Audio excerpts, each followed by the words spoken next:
Super academy. संसद द्वारा session हमारा चल रहा था जिसमें मैंने आपको विधेयक बताए थे। 4 तरह के विधेयक होते हैं, साधारण विधेयक, धन विधेयक, वित्त विधेयक और संविधान संशोधन विधेयक। साधारण विधेयक, धन विधेयक मैंने आपको कंप्लीट करा दिए हैं। इसके बाद इस वाले चैप्टर में आपको मैं वित्त विधेयक पढ़ाऊंगी, इंपॉर्टेंट है, कंपैरेटिव भी पूछता है और वैसे भी आपसे डायरेक्ट भी पूछे जा सकते हैं। ठीक है, इस वाली वीडियो में बहुत शॉर्ट वीडियो बनाऊंगी और इसमें आपको धन विधेयक आपका कंप्लीट हो जाएगा। संविधान संशोधन विधेयक मैंने आपको पढ़ा दिया, आर्टिकल 107 में दिया गया है। धन विधेयक मैंने आपको उसमें पढ़ाया है, आर्टिकल 109 और 110 में धन विधेयक दिया गया है। अब आर्टिकल 117 में वित्त विधेयक दिया गया है, इंपॉर्टेंट है। ठीक है, इसको भी अच्छे से समझना है।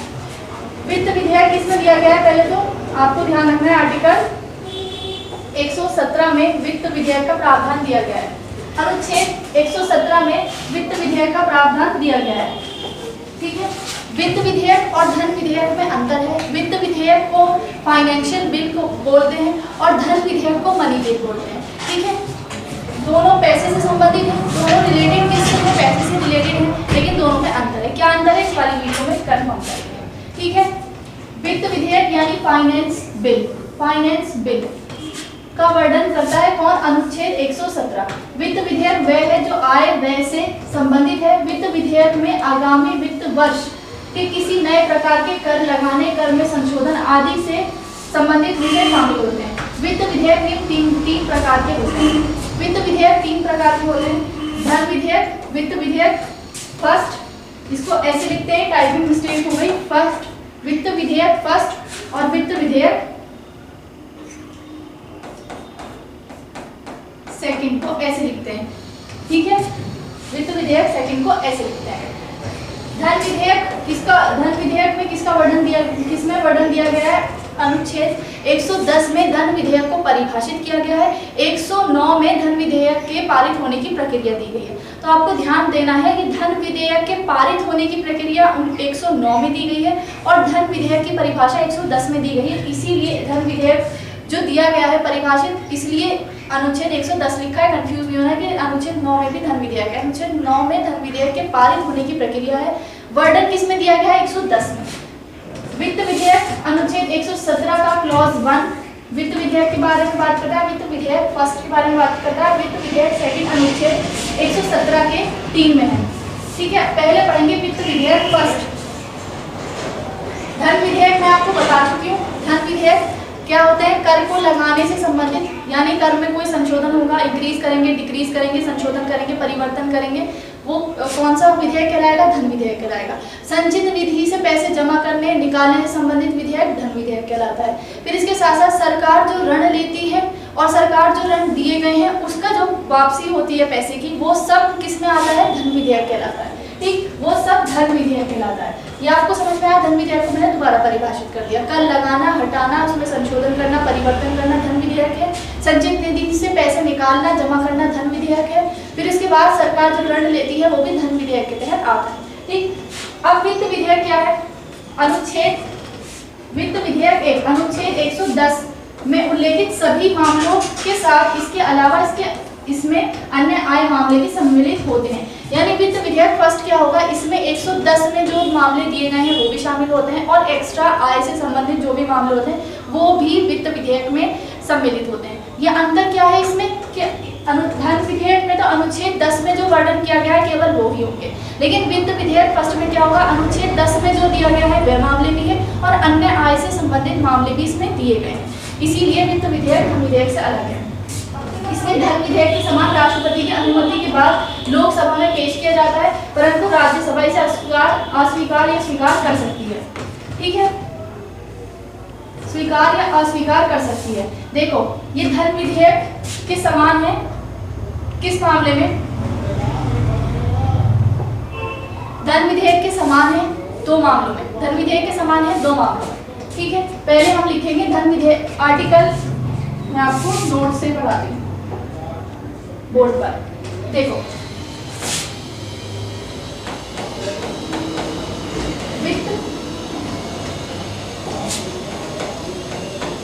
वित्त विधेयक फर्स्ट पढ़ रहे हो। फर्स्ट क्या है, जिसमें अनुच्छेद 110 में जो दिया गया है, यानी धन विधेयक के मामलों में जो जो मामले दिए गए हैं वो भी इसमें शामिल है, प्लस इसके साथ अन्य आय के मामले भी इसमें शामिल होते हैं। अन्य आय के मामले भी इसमें शामिल होते हैं।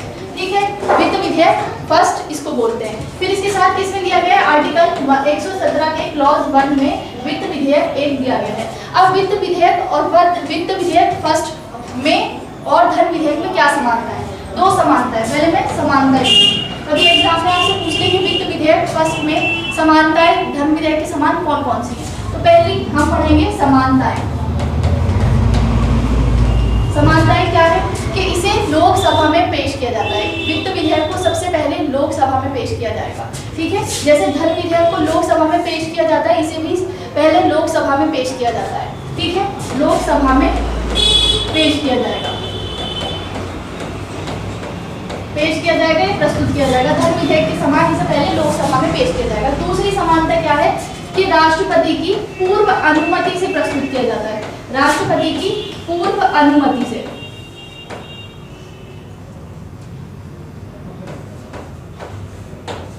राष्ट्रपति की पूर्व अनुमति से प्रस्तुत किया जाता है। राष्ट्रपति की पूर्व अनुमति से प्रस्तुत किया जाता है। ये समानताएं हो गई। इसके साथ इसमें कुछ असमानताएं भी होती हैं, यानी धन विधेयक से असमानताएं। धन विधेयक से असमानताएं क्या होंगी?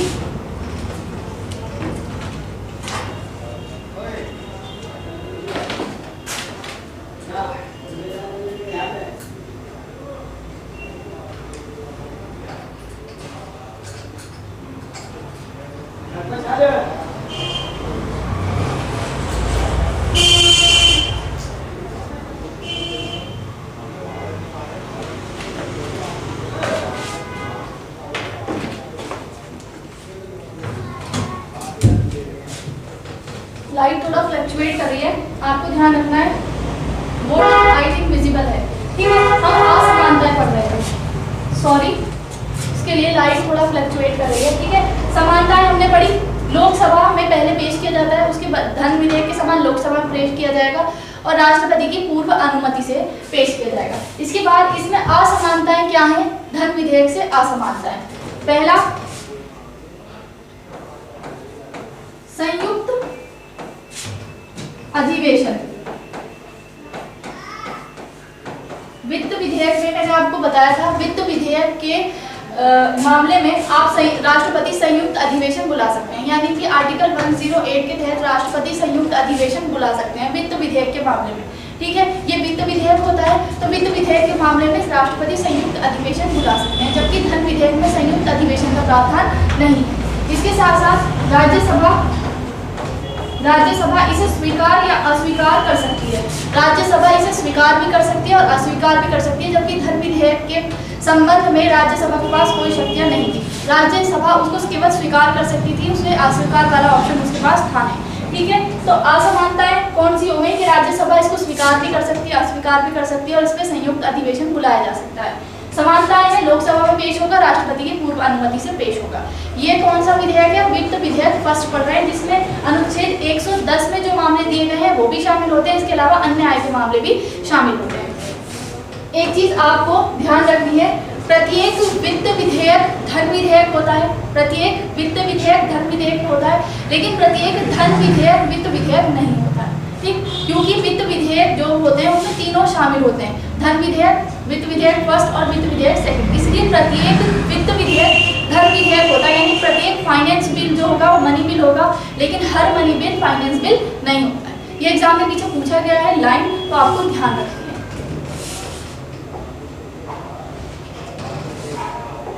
वित्त विधेयक फर्स्ट क्लियर हुआ। नेक्स्ट है वित्त विधेयक सेकंड।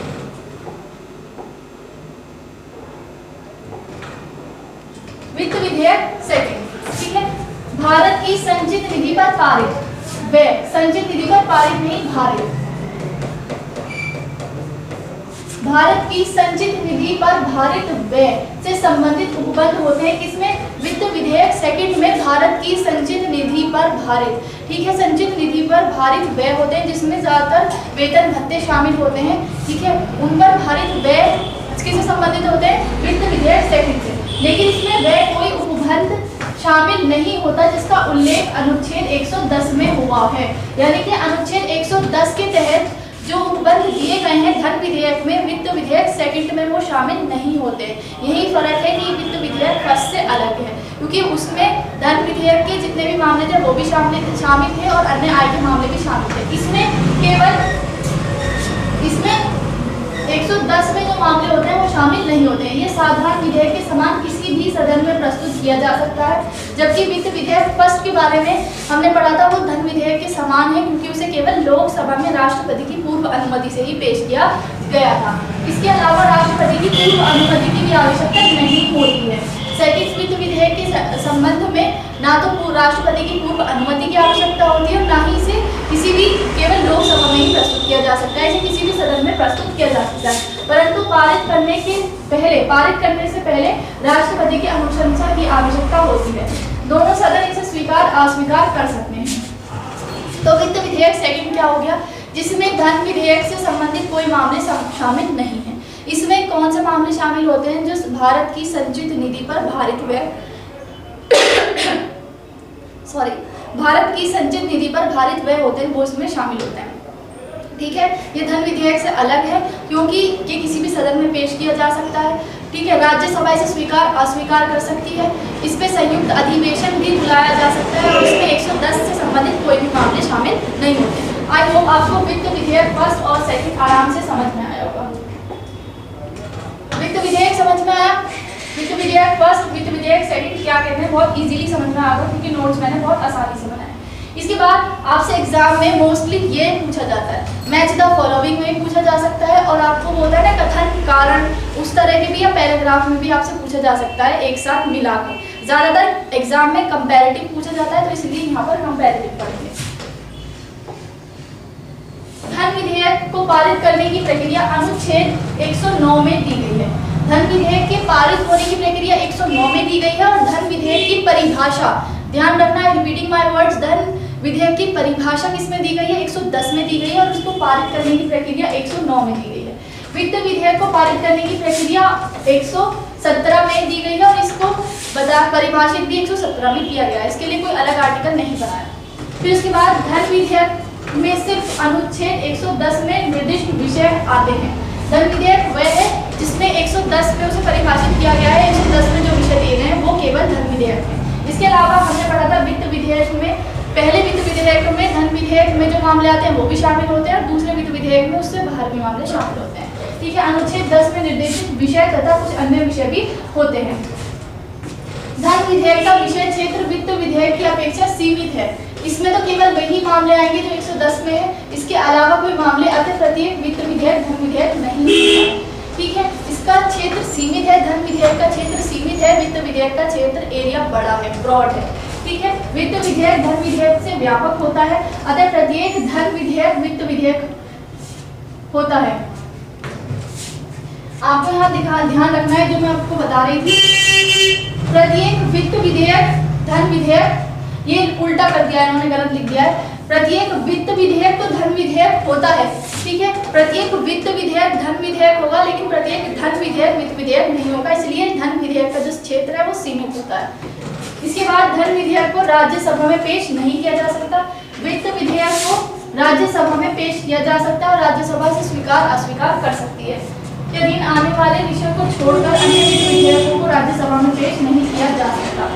इसमें कहा क्या है, अनुच्छेद 117 के 3 में पहला वाला वित्त विधेयक तो राज्यसभा में पेश नहीं किया जा सकता, उसे धन विधेयक के समान लोकसभा में भी पेश किया जाएगा। लेकिन वित्त विधेयक जो हमने सेकंड पढ़ा था वो किसी भी सदन में पेश किया जा सकता है। यहीं पर एक बात कही गई है कि अनुच्छेद 117 के 3 में अधीन आने वाले मामलों को छोड़कर अन्य को राज्यसभा में पेश नहीं किया जा सकता। लेकिन दोनों वित्त विधेयक पर राज्यसभा अपना मत रख सकती है, स्वीकार भी कर सकती है और अस्वीकार भी कर सकती है। धन विधेयक को राज्यसभा द्वारा 14 दिन, इसमें जो टाइम पीरियड दिया गया है वो सीमित है, 14 दिन दिया गया है। सिफारिश सहित या सिफारिश रहित लौटा दिया जाता है। धन विधेयक की सिफारिश की है या नहीं की है, 14 दिन बाद वो स्वतः पारित माना जाएगा। इसमें लोकसभा प्रभावी होती है। वित्त विधेयक को दोनों सदनों द्वारा पारित किया जाता है। वित्त विधेयक को दोनों सदनों द्वारा पारित किया जाता है, इन पर दोनों सदनों की शक्ति समान है।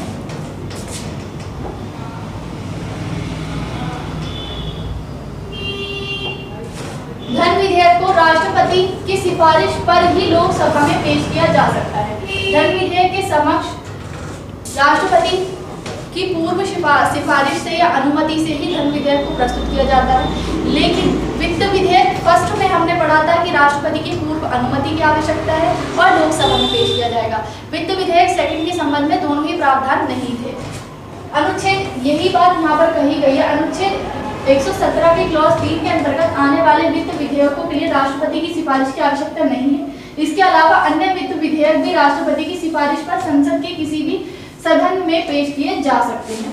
ठीक है। फिर इसके बाद धन विधेयक को राष्ट्रपति पुनर्विचार के लिए नहीं लौटा सकते हैं, वह उसकी अनुमति देने के लिए बाध्य है।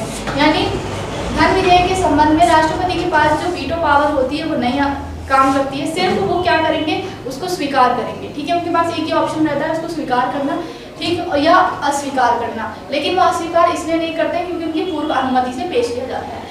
लेकिन वित्त विधेयक के संबंध में राष्ट्रपति पुनर्विचार के लिए लौटा सकते हैं क्योंकि ये धन विधेयक नहीं होता है। वित्त विधेयक को राष्ट्रपति पुनर्विचार के लिए लौटा सकते हैं, स्वीकार कर सकते हैं, अस्वीकार कर सकते हैं, पुनर्विचार के लिए लौटा सकते हैं। यहाँ पर केवल स्वीकार करेंगे या अस्वीकार करेंगे, लेकिन अस्वीकार इसलिए नहीं करते क्योंकि उनकी पूर्व अनुमति से पेश किए जाते हैं। इसके साथ आपका ये वाला चैप्टर वित्त विधेयक से रिलेटेड कंप्लीट हो गया है। ठीक है। वित्त विधेयक बहुत छोटा सा था लेकिन इंपॉर्टेंट है, ऐसे एग्जाम में पूछा जाता है, इसलिए मैंने इसको कंप्लीट करा दिया।